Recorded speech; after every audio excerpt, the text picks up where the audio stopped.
Okay, I'm going to finish this set with what is considered to be the oldest trick in magic. I tell you, these cups are solid gold, but I don't think you'd buy it this time. Uses 3 balls and 3 cups. That's 1, 2, 3 cups, and 1, 2, 3 balls. 1, 2, 3 cups, and 1, 2, 3 balls. Do everything fair. I'm going to put 1 into there like that, no cheating. 1 into there like that, and 1 into there like that, no cheating. I'm going to show you some very simple magician's moves. I'm going to start by making this ball leave and join this one over here. Watch it, just like that. It takes a little touch, just like that, to put 2 over there, and 1 over there, just like that. Now, if I wanted the ball to go over here, what I have to do is reach through here and take it, drop it back in that cup. That leaves just 1 there. Take it out of this cup, drop it in there. That leaves 2 there, and of course, 1 there. I'm going to do it again, and this time I'm going to do a very unusual move. This is called the double touch. I put 1 into there like that, 1 into there like that, and 1 into there like that. Touch, touch, touch. That leaves none there, and all 3 right in the middle, just like that. Now, you know, I've studied this trick, and it's kind of confusing because there's so many objects. There's like 3 balls and 3 cups. That's 6 objects. And so I thought that's too confusing. That's too hard for people to follow. So I'm going to do it with just 2 cups and 2 balls and 1 hand. Cup, ball, brush, goes through just like that. I'll do it again. 1 hand, cup, ball, brush, the ball leaves there and goes right through there. 1 more time, cup, ball, brush, right through just like that. You know, people always ask me if the balls can go down, can they go up? Sure, just like this. A little tap to the bottom of the table, right up it comes just like that, leaving you with 1 there. You know what? 4 objects is a little tough. I mean, 2 balls, 2 cups, that's a little tough. So I'll do it with just 2, the ball and a cup. 1 ball and 1 cup. Okay?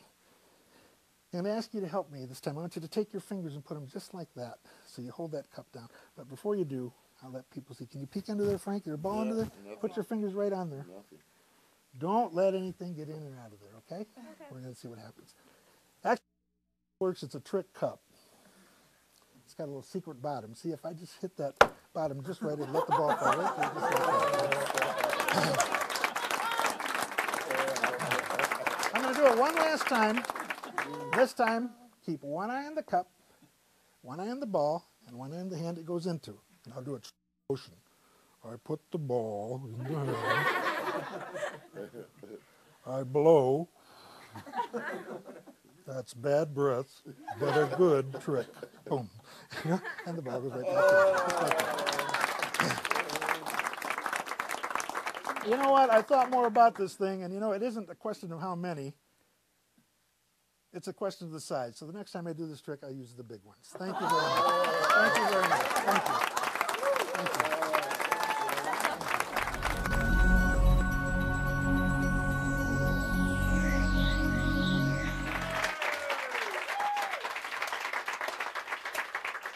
You've heard the expression, it's the oldest trick in the book.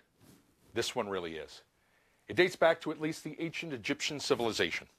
There are hieroglyphics on the walls of the Great Pyramid at Cheops depicting Egyptian conjurers performing this very effect. Now, the Egyptians, they used clay pots and stones. This afternoon, I'll be using these 3 engraved silver goblets and a small red ball. Now, the illusion is that of solid passing through solid in a simulacrum of real magic. Now, from the Egyptians, we move on to the Greeks and the Romans. Now, in the Roman civilization, it wasn't done as entertainment. It was done as a wagering game. It was actually the precursor of the old 3-shell game. You know, the one with the 3 shells and the pea? In this version, the peas are a little bigger. But the game is still the same. The operator would secrete the ball beneath one of the cups, mix them vigorously around the table, and ask one of the onlookers to place a wager and guess under which cup the ball reposed. Which cup do you think the ball's under? Cup number 1, cup number 2, or cup number 3? The choice is yours. 2. Cup number 2. Let's have a look. Good guess. Fortunately for me, you had not placed a wager. Now, it was several hundred years before it came back into the realm of entertainment. And when it did, it was performed in a way more closely resembling that which we see today. That is to say, with 3 cups and 1, 2, 3 balls. I hate to see people lose. Yeah. As we move into the 1700s, we had magicians like Isaac Fawkes and Matthew Bookinger. They would take the ball invisibly with the tip of the wand from beneath the center cup, give it a little squeeze, causing the ball to vanish from beneath the center cup and appear under the cup on my left-hand side.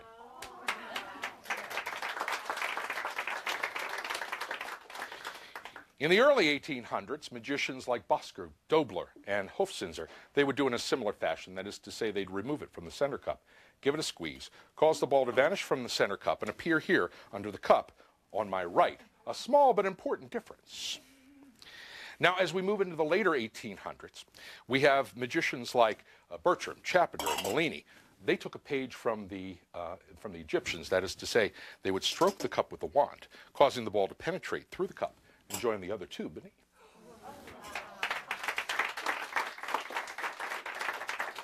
Now, there is one particular magician I left out of this time period, probably the most important of all. In fact, probably one of the most important in the entire history of magic.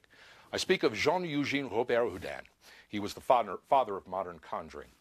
Robert Houdin did do the cups and balls. In fact, his routine survives in print to this day. With your kind indulgence, I'd like to perform some passages of his cups and balls routine. It has been asserted by many, not the least of which the celebrated Erasmus of Rotterdam, that any material object can only appear in one place at any given moment. I maintain, on the contrary, that any material object can be in several places simultaneously and may in fact be nowhere at all. I shall make use of the certain pieces of apparatus called cups or goblets for this important correction of the human intellect. These objects, like all with which the universe has furnished, have names. The first is Branca Ferra, the iron fist. The second, or to quote the eloquent Cicero, the one in the middle, that is passapartutto, passes through all obstacles.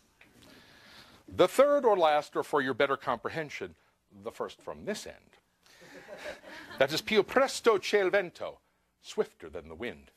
Ladies and gentlemen, the cups and balls of Robert Houdin.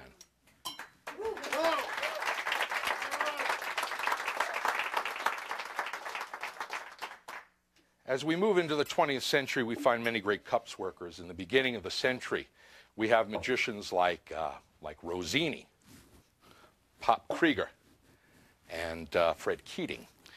In the latter part of the century, we have magicians like Luxor Galli, the incredible Fred Capps, and Michael Ammar. But the greatest of them all was the Professor, Dai Vernon.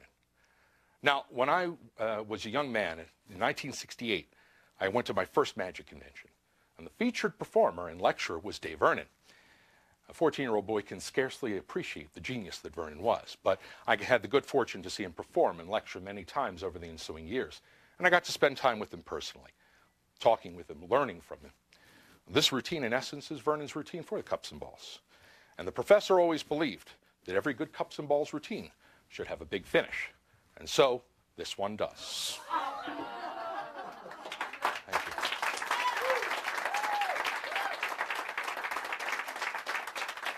Well, there you have it in about 4.5 minutes, the entire history of magic.